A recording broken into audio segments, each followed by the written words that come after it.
ప్రతి మనిషికి గురువు అవసరం. గురువు వాణి ముఖ్యం. గురువు నడవడిక చూడాల్సినటువంటి అవసరం లేదు.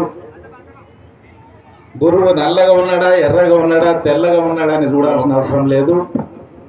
గురువు యొక్క వాణి ఏదైతే ఉంటుందో ఆ వాణి మీద నమ్మకం ఉంచి గురువును పూజిస్తే సాక్షాత్ భగవంతుడు కూడా మనకు దర్శనమిస్తాడనే విషయాన్ని ఈ సందర్భంగా నేను మీకు అందరికీ కూడా మనవి చేస్తూ,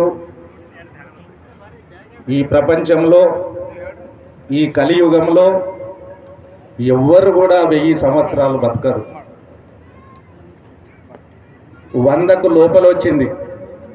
ఇంకొన్నాళ్ళు అయితే కౌలాసప్ప గారు అంటున్నారు 50 అని. నేను అనను. గురువులు అంటే నడుస్తుంది, నేను అనకూడదు. ఈ ఉన్నన్ని రోజులు మనిషిని మనిషిగా చూసి చాలామంది గురువులు చెప్తారు రాముడు కూడా మనిషియే, కృష్ణుడు కూడా మనిషియే, మరి రాముని భక్తుడు ఆంజనేయుడు కూడా మనిషియే. మానవ రూపంలో వచ్చినారు. ఈరోజు ఏ గ్రామం తీసుకున్నా ఆంజనేయుడు లేని ఊరు ఉండదు.